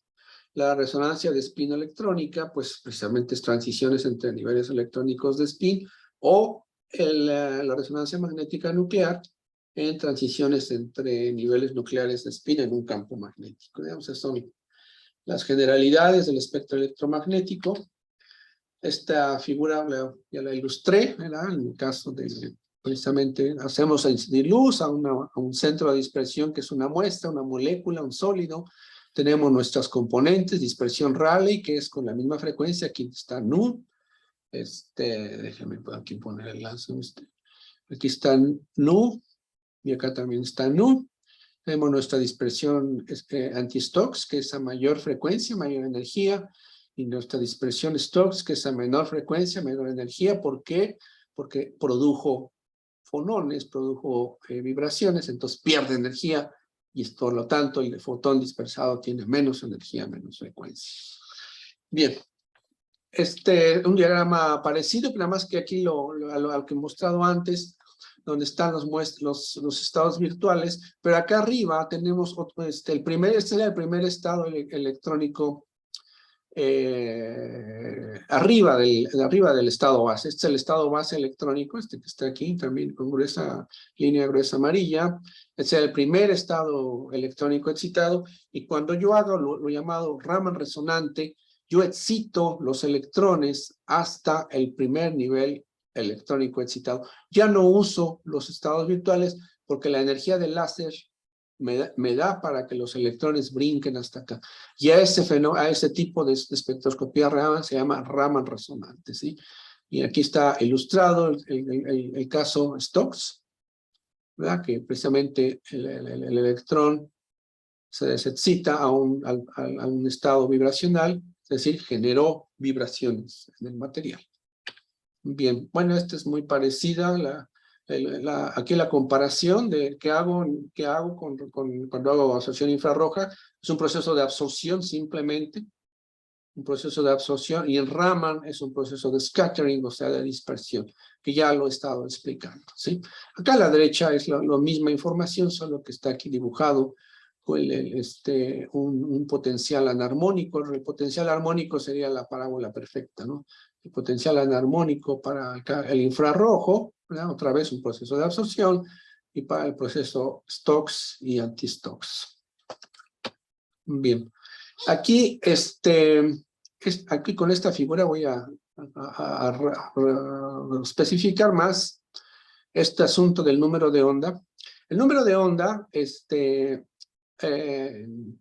¿por qué medimos frecuencias de vibración en centímetros a la -1? Como que no es una unidad natural.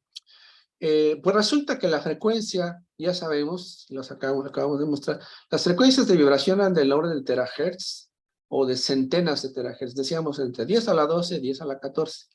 De alguna manera son unidades un poco incómodas, imprácticas, estar graficando números que son del orden de 10 a la 12, 10 a la 14. Entonces, lo que se pensó es normalizar esas frecuencias por la velocidad de la luz, ¿sí?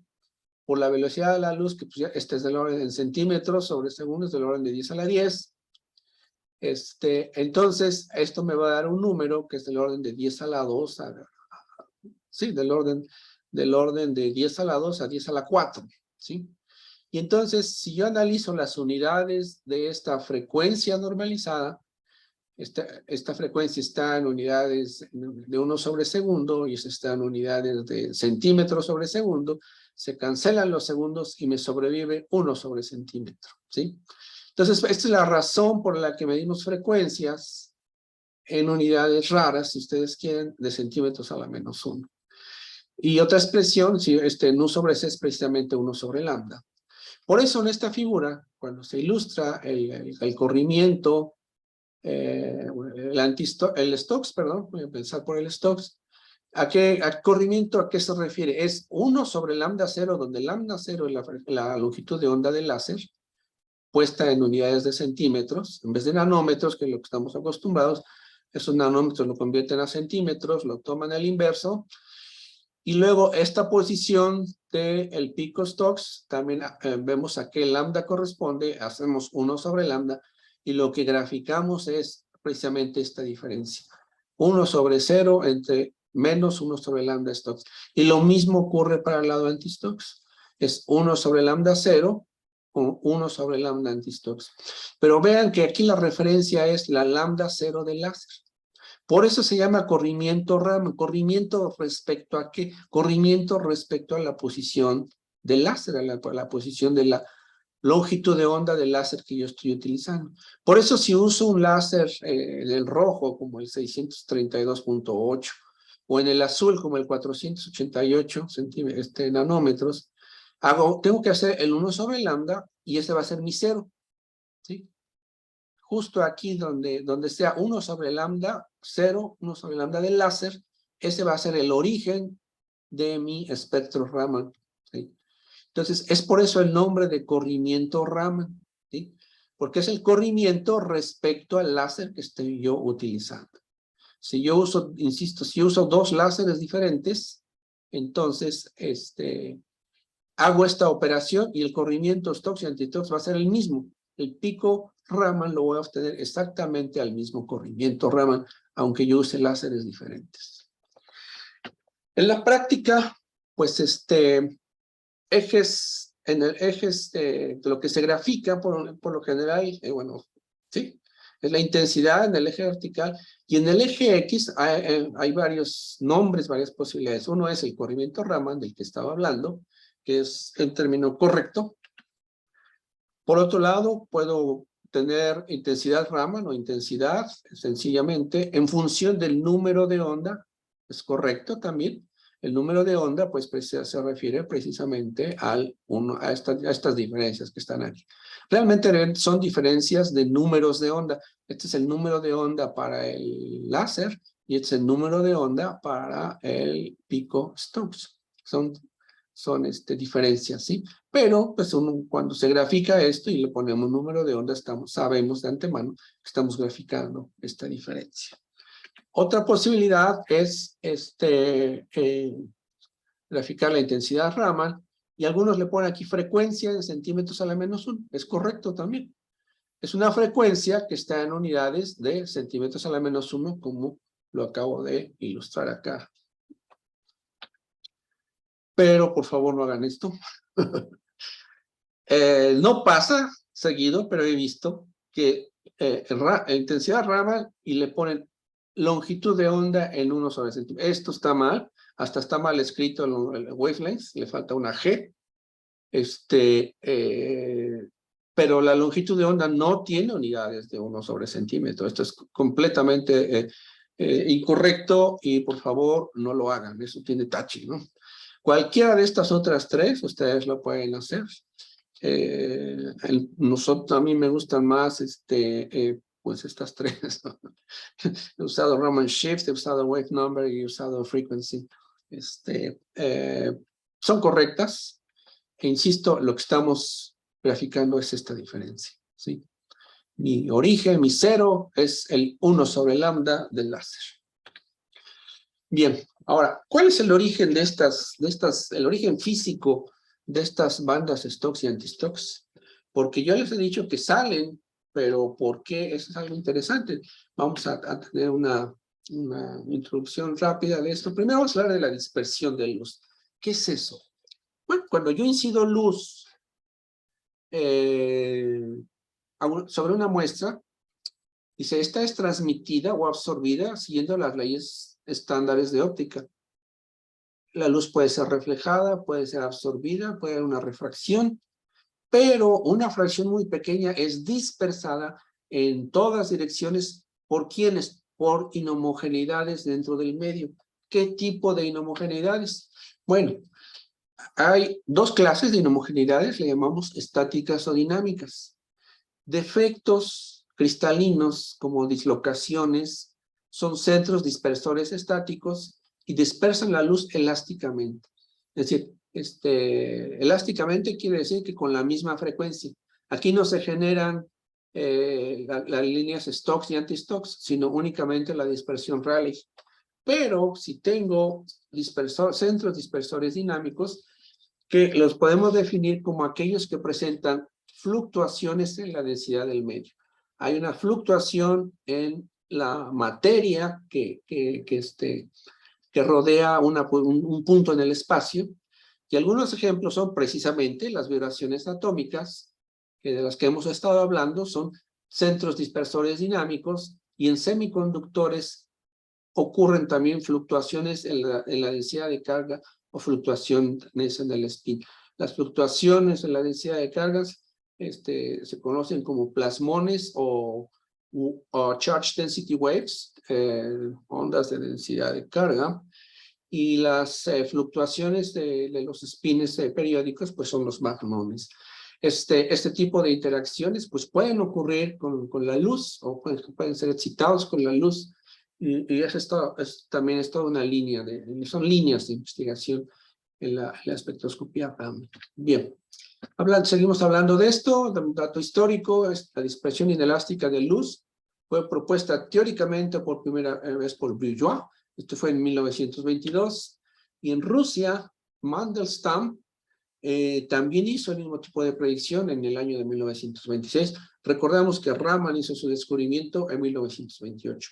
Supongo que conocía algunos de estos trabajos, no lo sé, en realidad no podría afirmarlo, no recuerdo si alguna vez lo leí, pues, pero bueno, estos antecedieron al año en que Raman descubrió su efecto. Miren, a mí me gusta mucho esta gráfica. Desgraciadamente no puse el libro, pero ya lo tengo. Aquí es un libro de estado sólido, que el de Harald Ibach y Hans Lutz. Está esta gráfica. Ellos están de una manera muy bonita. En la parte de arriba, lo del efecto Raman, en la parte de arriba tenemos la susceptibilidad electrónica. Si yo la considero constante en función del tiempo, si no hay una variación, aquí yo puedo pensar que los átomos en la materia están todos congelados, que no se están moviendo. Entonces yo calculo la susceptibilidad electrónica, ¿sí? Y pues va a ser una constante si tengo un material homogéneo, ¿sí? Isotrópico, perdón. Ahora supongamos que le insistimos luz con una frecuencia omega 0. Pues la polarización que... Ay, ¿qué pasó? Ya, no sé qué toqué. La polarización que se induce en el material responde reflejando la señal, es decir, los electrones del material siguen la misma frecuencia, ¿sí? Y emiten a la misma frecuencia. Este sería, si yo mido el espectro de la luz dispersada, intensidad en función de frecuencia, yo voy a tener un pico en omega 0, donde omega 0 es la frecuencia de la luz incidente. Pero ¿qué pasa si mis átomos no están congelados, si están vibrando? Pues resulta que la susceptibilidad va a tener una variación, ¿sí? Con una frecuencia omega, y si yo hago incidir luz con mi frecuencia omega 0, la respuesta del material es esta. Tenemos la misma frecuencia omega 0, pero modulada por las variaciones en la susceptibilidad. Y cuando ocurre esto, y yo hago la medición de la luz dispersada, este es mi espectro. Entonces ahora ya aparecen mis señales Stokes, mis señales anti-Stokes, pero ¿a qué se deben? Se deben precisamente a la modulación de la susceptibilidad. Por esos centros dispersores dinámicos, los átomos que no se están quietos, hay movimiento ondulatorio, y precisamente ese movimiento ondulatorio es el que me da la modulación en la polarización, y por lo tanto la generación de señal Stokes y anti-Stokes. Esto lo vamos a hacer con ecuaciones, pero este es en una forma gráfica el origen de las líneas Stokes y anti-Stokes. Cuando yo incido un láser, pues precisamente, o luz, sobre aquí en el caso una molécula de CO2, yo produzco este tipo de vibraciones. Aquí es uno de los tipos posibles de vibraciones, y vean que yo tengo una variación en la nube electrónica al estirarse, al alejarse los átomos de oxígeno, o regresar, inclusive acercarse todavía un poco más a estas distancias. Yo tengo esas variaciones. Ahora, aquí hay una gráfica que a mí me gustó mucho, de hecho di con ella ahorita que estaba preparando este curso, donde creo que es bastante ilustrativa. A ver, la voy a explicar. Aquí arriba tenemos vibraciones atómicas, 3 diferentes tipos, ¿sí? Una vibración de stretching simétrico, vibración de stretching antisimétrico y una vibración de scissors o de tijereteo, ¿no? Bien. Yo voy a poner atención a la variación del momento dipolar y de la polarizabilidad. Aquí estos dibujitos me dicen si hay o no cambio del momento dipolar durante la vibración. Aquí en este caso, por ejemplo, el centro, vamos a suponer que la bolita negra es carga, sea una carga positiva y las bolitas no rellenadas, carga negativa. ¿Están de acuerdo que en este movimiento la carga positiva en el centro pues permanece igual y la carga negativa, pues los dos se alejan a la misma distancia, igual queda exactamente en la misma posición y está ilustrado aquí? Entonces, por lo tanto, la variación del momento dipolar con respecto a al cambio en la coordenada es 0. Entonces, aquí esto no me va a generar señales del infrarrojo. Yo tengo señales del infrarrojo siempre que el cambio en el momento dipolar con respecto a la coordenada durante la vibración es diferente de 0. Aquí yo sí tengo esa variación. Aquí en el centro, el centro de carga permanece. El positivo aquí y el negativo, como estas distancias son similares, pues también está ahí encima. Pero en este movimiento ya hay una asimetría que me genera un momento dipolar y cuando el movimiento es 180 grados opuesto, es en la otra dirección. Entonces la vibración me genera un cambio en el momento dipolar. Esto es diferente de 0. Y lo mismo pasa en esta.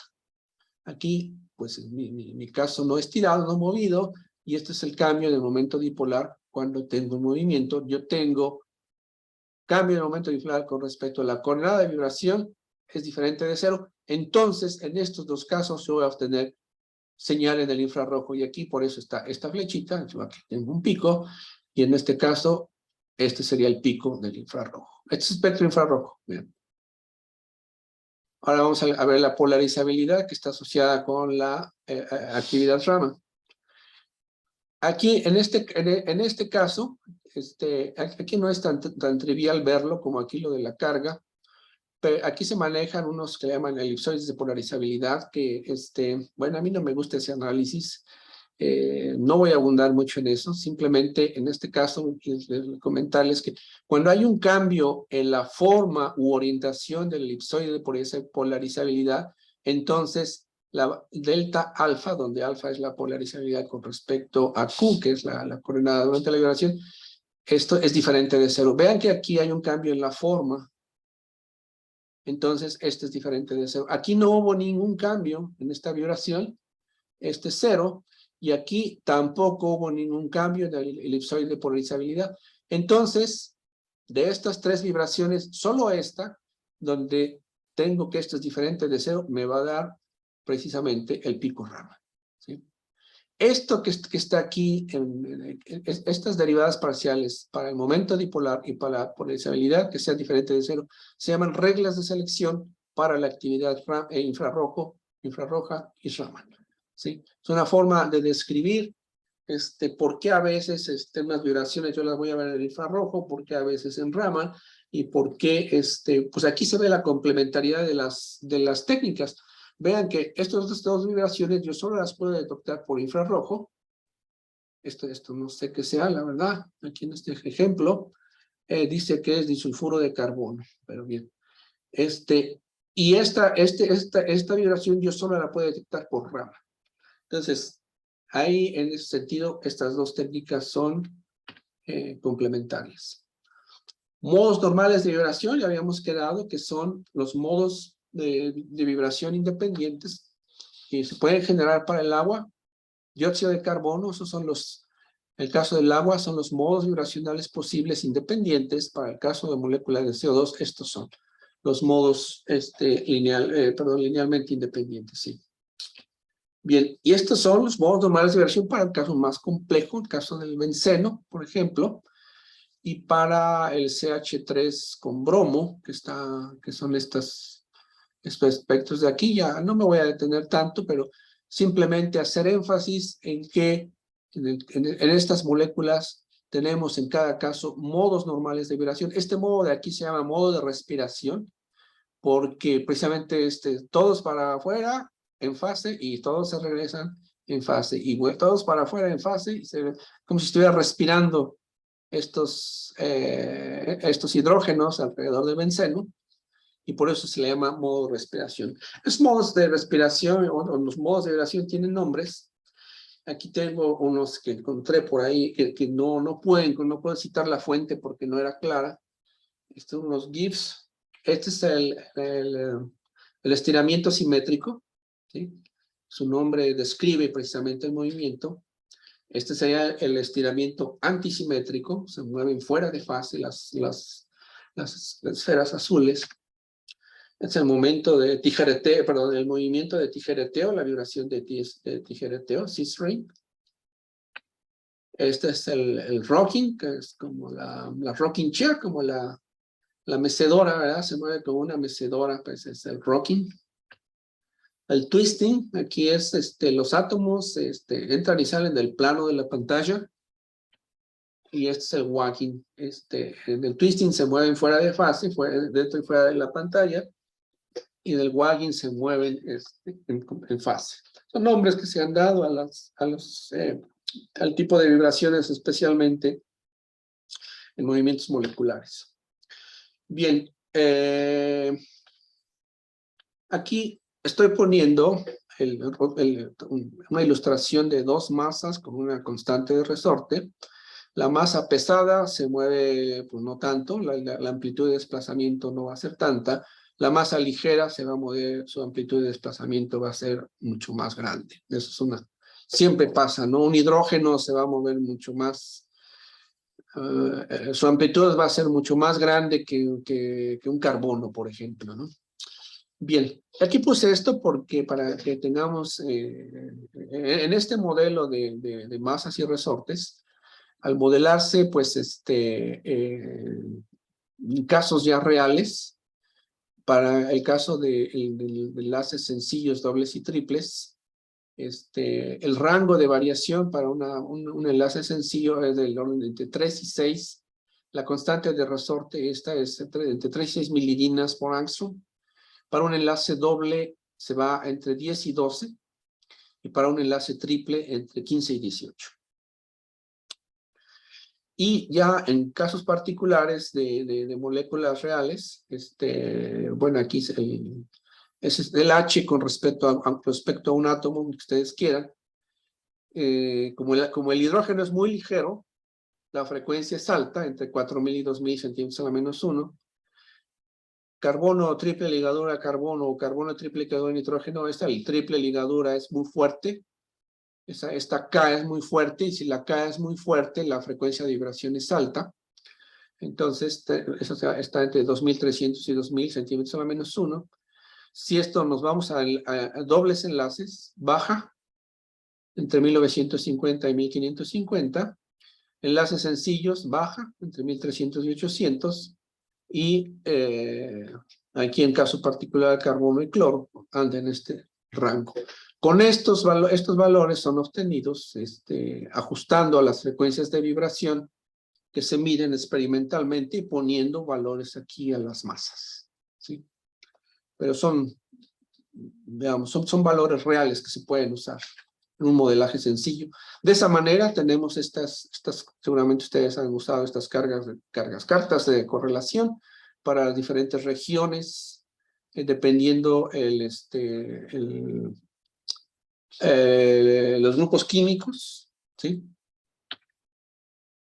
Esto ya lo había explicado, ya estoy corriendo un poquito porque ya se me está acabando el tiempo.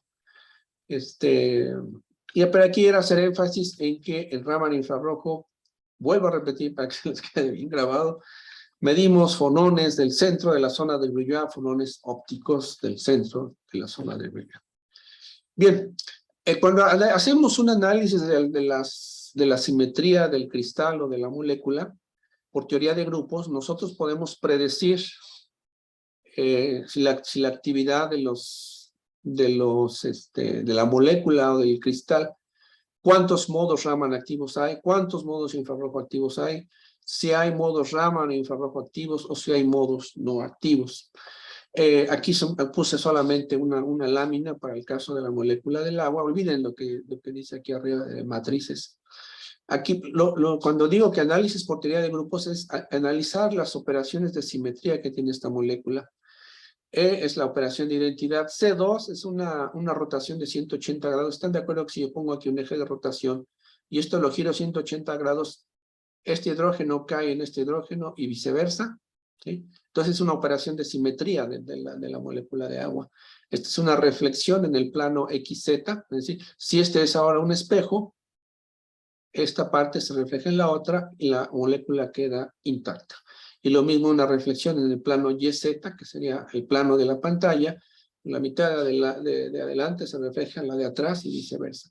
Estas son operaciones de simetría y al estudiar estas operaciones de simetría, yo puedo tener esta información que aparece aquí.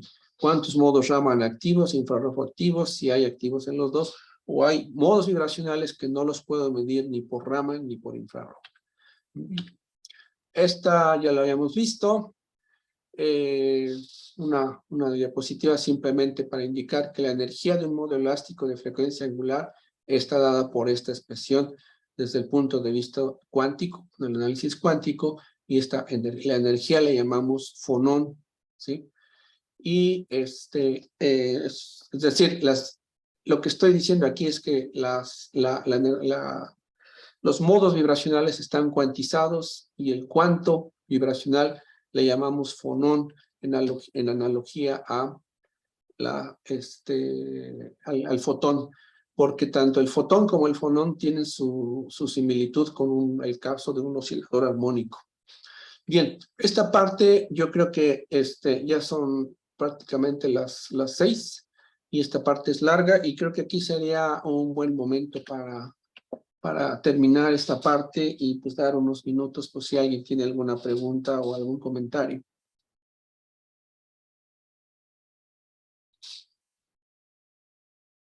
Doctor, una duda. Sí.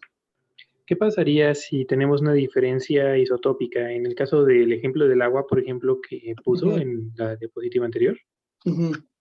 Si rompemos la simetría de la molécula cambiando los isótopos, que uno fuera un deuterio, por ejemplo, en lugar de un hidrógeno, Sí. ¿tendría más modos vibracionales activos? No, de hecho hay trabajos usando isótopos, son muy interesantes. Lo que estarías haciendo es cambiar la masa de estos hidrógenos. Cada hidrógeno tendría un neutrón de más, entonces estarían más pesados. La simetría no cambia, los modos normales de vibración no cambian, pero va a cambiar su frecuencia, porque ahora estas masas son ligeramente más pesadas y se detecta. De hecho, a mí se me hace una maravilla, porque que por Raman o infrarrojo, claro, necesitas instrumentos de alta resolución, puedas ver el efecto de un neutrón más en los átomos y observar el corrimiento. A mí se me hace algo asombroso, pero lo detectamos, se puede detectar. Sí, nada más tendrías el cambio en las masas y el correspondiente cambio en la frecuencia. Perdón, yo decía cambiar solo uno de los hidrógenos, dejando el otro fijo. Lo cambiar uno de los hidrógenos por un deuterio. Buen punto. Ahí sí ya cambia la historia. Ahí sí ya cambia la historia. Ahí perderías elementos de simetría y seguramente cambiar los modos normales. Sí. Entonces, en conclusión, ¿nos metería más modos normales activos o reduciría los modos normales? Debería de meter más porque estamos perdiendo simetría. Cada que perdemos simetría, a ver, lo digo de otra forma, cuando tenemos una alta simetría, tenemos mucha degeneración, muchos niveles degenerados. Y si voy perdiendo simetría, en general, levanto degeneraciones y observo más señales. Gracias. Esto lo vemos muy claro en los rayos X. En los rayos X, si pones un material de alta simetría, tienes unos cuantos picos de difracción. Pero si pones un material con poca simetría, no, hombre, eso parece un bosque de picos. Y lo mismo pasaría aquí.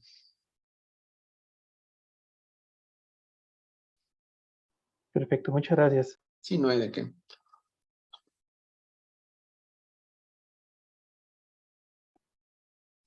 Preguntas, jóvenes, ¿no? No hay duda pequeña que no merezca ser respondida o que no haya una... Pues a mí me da gusto, pues, de que cualquier duda, a poderla aclarar, pues.